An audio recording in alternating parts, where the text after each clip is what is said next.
E viver uma vocação, viver um anúncio, é viver justamente o que nos diz o Evangelho desse fim de semana, que vem completando um pouco o que nós ouvíamos já na semana passada. Nós escutávamos o Evangelho no capítulo 12 também, e terminamos no versículo 48. Hoje é a continuação imediata daquele texto que nós ouvimos na semana passada, onde Jesus falava da necessidade de sermos vigilantes, da necessidade de estarmos prontos, de estarmos atentos, de estarmos com os rins cingidos, porque não sabemos quando virá o Senhor. Pode ser que venha hoje. Na semana passada eu dizia que poderia ser que nós não tivéssemos terminado aquele domingo. E estou feliz de estar vendo, parece que todos que estavam semana passada aqui nesse fim de semana, sinal que o Senhor ainda não chegou. Mas não é motivo de nós nos desanimarmos. Precisamos estar atentos, estar firmes e sempre e cada vez mais confiantes nesse Senhor que conduz a nossa história. Por isso que na segunda leitura da semana passada nós ouvimos sobre a fé de Abraão, de Isaac, de Jacó, de Sara, pessoas que foram conduzindo a história não pelas suas próprias cabeças, mas conduziram a história confiando a vida nas mãos de Deus. E essa deve ser a caminhada do cristão. Só que isso implica escolher caminhar dessa forma, implica para nós muitas coisas, e que se nós não tomamos cuidado, nós acabamos nos amedrontando na vivência da fé e acabamos não experimentando plenamente o amor e misericórdia do Senhor. Por isso que nessa continuação imediata do Evangelho de semana passada, Jesus vai dizer duas coisas. Vai falar sobre o fogo que purifica, mas vai falar também sobre a paz que Ele não veio trazer. E aqui, neste ponto, parece um pouco estranho, porque nós estamos acostumados a olhar para Jesus e perceber nele aquele que nos traz a paz. Se nós lembramos bem da liturgia do Natal, nós lemos na noite de Natal o livro da profecia de Isaías, no capítulo 9, se não me falha a memória, no versículo 1 e seguintes. E ali, em determinado momento, o profeta vai dizer que aquele que vai nascer, o Emanuel, Deus conosco, ele é o príncipe da paz, o conselheiro admirável. E também o próprio Paulo, em uma de suas cartas, vai dizer que Cristo é a nossa paz. E aí, de repente, no versículo 51 do Evangelho de hoje, nós escutamos o próprio Jesus dizendo: vós pensais que eu vim trazer a paz sobre a terra? Pelo contrário, eu vos digo, vim trazer divisão. E talvez isso possa nos assustar e até nos questionar, mas então, o que será que Jesus veio trazer se não veio trazer a paz?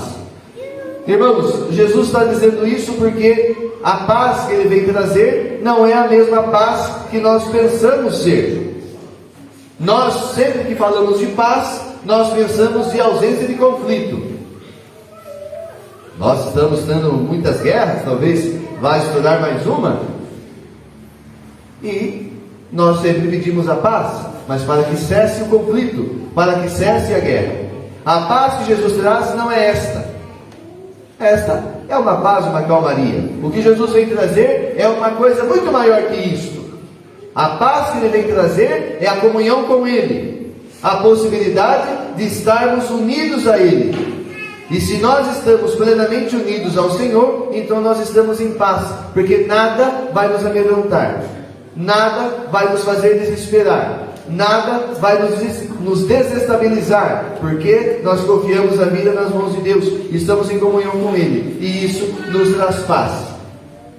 E viver a paz mesmo na tribulação. E aí entra essa questão da divisão que ele fala no Evangelho de hoje. Porque, meus irmãos, a vida cristã não é essa água com açúcar que nós costumamos viver. A vida cristã não é uma vida em que as pessoas nos louvam e nos celebram e nos dão tapinhas nas costas, porque só pelo simples fato de nós estarmos na igreja. Se nós temos recebido isso, quando nós falamos que acreditamos em Jesus, então alguma coisa está errada. Porque o Evangelho de Jesus, se bem vivido, se bem experimentado e se bem colocado em prática no nosso dia a dia, ele não vai trazer outra coisa senão a perseguição. Se nós não estamos sendo perseguidos por causa do Evangelho, é porque na verdade nós não temos colocado o Evangelho presente na vida. Porque nós estamos preferindo viver a realidade do mundo com um invólucro, com um rótulo de cristãos. Somos talvez, por que não dizer, cristãos paganizados. Que nós somos cristãos, comungamos da Eucaristia, participamos desse altar, comungamos da palavra, a escutamos, mas daquela porta para fora somos mundanos ao extremo. E às vezes mais mundanos que os próprios que estão no mundo já e que não conhecem Jesus Cristo. E aí, logicamente, evidentemente que nós vamos ser bem celebrados, ser bem recebidos nos ambientes que nós vamos, porque afinal de contas a nossa vida de fé não está condizendo com as nossas práticas. Aquilo que nós temos escutado não está indo ao encontro do mundo para denunciar o mundo e para fazer o mundo compreender e perceber os seus erros e os seus pecados. Então é lógico que nós seremos perseguidos. Mas o que o Evangelho está dizendo é que se nós colocamos a palavra de Deus em prática, se nós, baseados naquilo que escutávamos semana passada, confiamos a vida nas mãos de Deus, se nós buscamos a única paz verdadeira, que é a comunhão com Jesus, então, meus irmãos, nós teremos que ser duramente perseguidos. Porque a nossa postura, o nosso estar no mundo de hoje, vai provocar o mundo. Porque a palavra de Jesus, ela vai ser aceita por muitos, mas não por todos. E talvez a grande maioria nunca vai aceitar o Evangelho. Nós vemos isto no Evangelho de João, no capítulo 6, quando Jesus fala e faz o discurso do pão da vida. E ele diz: a minha carne é verdadeira comida e o meu sangue é verdadeira bebida. Muitos se levantam e dizem: olha, esta palavra é dura demais, quem que pode escutar isso aí? E João faz questão de registrar: e muitos foram embora e não queriam mais andar com Jesus. E depois ele se volta para os apóstolos e pergunta: viu, vocês também querem ir embora? A porta é a serventia. E aí Pedro vai fazer uma excelente profissão de fé: não, Senhor, porque só tu tens palavras de vida eterna. E se nós acreditamos, e se nós estamos aqui na igreja porque pelo menos desconfiamos que a palavra de Jesus é palavra de vida eterna, então nós temos que corresponder a isso com a nossa atitude, sem medo, sem desânimo e com coragem, porque seremos duramente perseguidos. Escolher seguir a Jesus significa atrair para si a perseguição. E só permanece fiel ao Evangelho de Jesus Cristo aquele que está disposto a ser perseguido e enfrenta a perseguição e não se deixa abater porque está sendo perseguido, mas pelo contrário, permanece com o rosto impassível como pedra diante dos ataques que nós teremos que sofrer. Hoje, e com muita tristeza, nós temos acompanhado tantas perseguições à igreja. Nós temos o irmão padre, o padre Adriano, que está na África e não pode ficar na paróquia como eu estou aqui, porque se ele chega na paróquia, entra alguém e começa a matar todo mundo. Tem 11 sacrários como este na casa paroquial, escondido em um lugar para que ninguém viole o Santíssimo. Num ponto é triste, num ponto nós ficamos aflitos e rezamos por esses cristãos perseguidos, por pessoas que não podem entrar na igreja como vocês estão fazendo para celebrar a fé. Mas por outro lado, o nosso coração fica levemente alegre, porque parece que o Evangelho de Jesus está cumprindo o seu efeito. E agora eu vou dizer uma coisa que é muito importante. Nós, sobretudo nós brasileiros, estamos muito mal acostumados, porque nós podemos ir à igreja quando queremos, nós podemos fazer manifestações de fé pública quando nós queremos, podemos falar de Jesus, talvez já não mais tanto, mas falamos de Jesus um pouquinho abertamente com as pessoas e não sofremos muitos ataques, embora, sobretudo, a mídia tenha atacado bastante, e mais, claro, a Igreja Católica, porque infelizmente, sem querer falar mal, mas já falando, os nossos irmãos protestantes têm vendido a alma ao demônio para que possam então ter um pouco mais de posição, alcançar altos poderes e instaurar sei lá o que, menos o Evangelho de Jesus. Mas nós católicos, talvez estamos sendo um pouquinho mais perseguidos por conta disso. Mas no geral, nós podemos fazer abertamente. Agora eu pergunto, será que nós teríamos a mesma coragem ou o mesmo desejo de estar aqui se nós também fôssemos perseguidos como esses irmãos que estão lá e que não podem se reunir, porque se reunirem vão ser metralhados, vão ser presos, o padre vai ser sequestrado e as pessoas vão ser mortas, como aconteceu na Nigéria no dia de Pentecostes, mataram 51 pessoas dentro da igreja. Será que nós teríamos a mesma coragem? Do jeito que nós temos vivido a fé, eu garanto que não. Porque existem muitas realidades aí fora, em outros lugares, que para celebrar a missa, tem que sair escondido de casa. E pode ser que seja preso. E vai ser preso pelo principal crime, que é acreditar em Jesus. E esta tem que ser a nossa fé. Esta deve ser a nossa fé. Por isso que nós temos uma primeira leitura que mostra basicamente isto. É Jeremias, um homem que sofreu uma barbaridade, um homem que apanhava que nem um cachorro, sofria uma perseguição tremenda. E tudo por quê? Porque, se nós lemos um pouco antes lá, no capítulo 2 da profecia de Jeremias, ele vai dizer, quase que numa forma de oração, vai dizer que foi seduzido pelo Senhor. Ele diz: seduziste-me, Senhor, e eu me deixei seduzir, lutaste comigo e me venceste, e agora o Senhor está ao meu lado como um herói valoroso. Ele se seduziu tanto por Deus que ele não pôde fazer outra coisa senão anunciar, doa quem doer, trazendo coisas boas ou coisas ruins, mas ele anunciou, e foi anunciar. O capítulo 38 mostra uma só de tantos outros episódios de sofrimento dele e do seu colega, um outro profeta, Baruque, que escrevia o livro, ia no templo, ia nos lugares, lia, as pessoas batiam no Baruque, tocavam fogo no livro, e vinha o Baruque todo machucado e dizia: Jeremias, eu apanhei por causa disso que você mandou escrever. Eu falei: que bom, então escreva e vai lá e leia de novo. Ia e apanhava de novo, punha fogo no livro, e assim ele ia, e foi anunciando. E aí chegamos na palavra de hoje, que mostra esse Jeremias que não tem medo de anunciar. Ele sabe o que vai trazer. Ele sabe o tanto da perseguição que ele vai ter que enfrentar. Muitas vezes ele se esmoreceu um pouquinho, e às vezes até reclamou com Deus: mas eu só tenho sofrido. E de fato morreu martirizado, Jeremias. E aí ele escreve antes disso o livro das Lamentações, justamente em orações, pedindo ao Senhor às vezes que não fosse mais ele o anunciador, mas o Senhor o fortalecia, e ele ia lá e anunciava o Evangelho, e não tinha medo de nada, nem de ninguém. E tudo por quê? Porque fez uma experiência com Deus tão intensa, que a única prática que ele deveria fazer era do anúncio. Porque aquele que faz uma experiência com Deus profunda, aquele que se deixa de fato seduzir-se pelo Senhor, esse começa a exalar a sua fé, exalar a sua vida cristã, exalar o exercício do batismo que todos nós devemos fazer. Assim como nós transpiramos e não somos capazes de controlar o suor, simplesmente brota dos poros, assim também deve ser a nossa fé.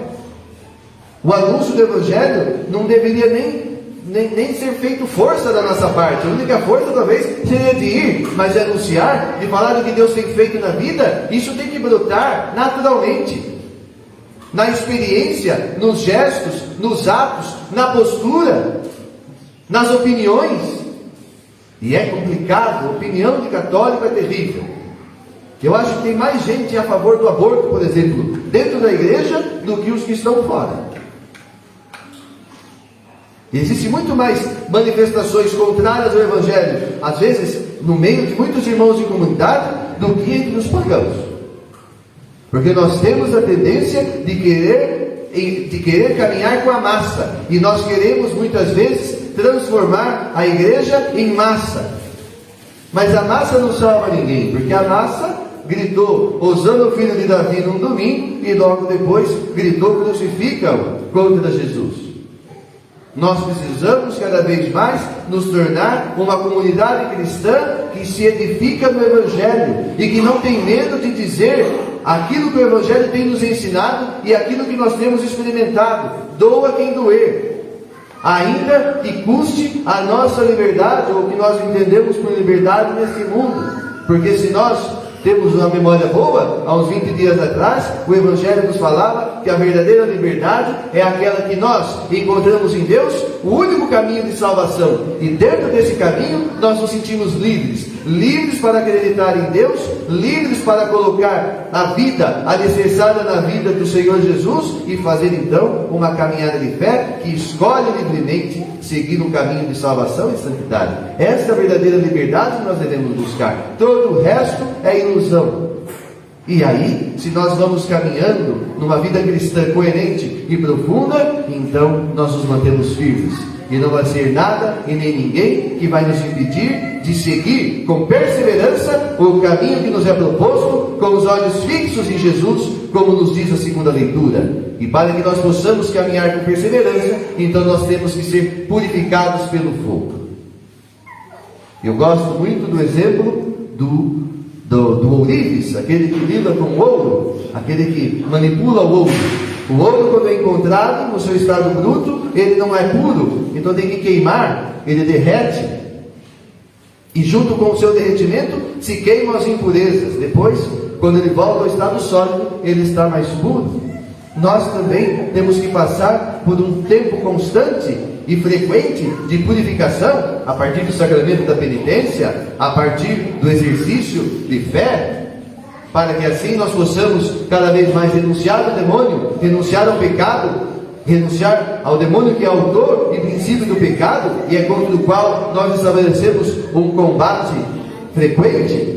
Renunciar tudo isso, para que assim nós sejamos capazes de seguir o caminho de Jesus, com perseverança. E o caminho de Jesus, naturalmente, passa pela cruz. Mas uma cruz que não deve nos desanimar, e que não deve nos deixar preocupados e com medo da infâmia, ou da dor, ou do sofrimento, mas deve nos deixar confiantes, porque se nós sofrermos por causa do Evangelho, nós não ficaremos na morte, mas entraremos naturalmente na vida, porque foi isso que o Senhor nos prometeu. Por isso que a vida cristã, meus irmãos, não deve ser vivida como qualquer coisa. Eu acho que já é a terceira vez que eu falo isso, e vou falar mais uma, e vou dizer até todo mundo entender. Nós não podemos viver a vida cristã como se fosse um hobby, e não devemos estar aqui na igreja como se nós estivéssemos passeando, e muito menos só para cumprir o preceito. Embora seja importante o cumprimento do preceito, não é só por isso que devemos ser motivados a estar aqui, mas devemos estar aqui com o desejo ardente de viver a fé, e viver a fé de maneira concreta. Porque dizer que acredita, até os demônios acreditam. Escutávamos isso na leitura das Laudes hoje. Até os demônios acreditam em Deus. Dizer que eu creio em Deus, se ensinar um papagaio a falar eu creio em Deus, ele também vai falar. Agora, eu preciso experimentar a fé nas atitudes, na minha postura. Se o mundo diz uma coisa que é contrária ao Evangelho, eu tenho obrigação moral de ir à contramão, até chegar no ponto de sermos tão perseguidos que, para estar aqui, também nós devemos enfrentar polícia, enfrentar governo, enfrentar seja o que for. E vai chegar esse tempo. Vai chegar o tempo que você, para vir à missa, vai estar cometendo um crime. Vai chegar um tempo que vamos ter que fazer missa de madrugada, e às vezes até dentro dos esgotos, como acontece na China, por exemplo, para que possa celebrar a Eucaristia.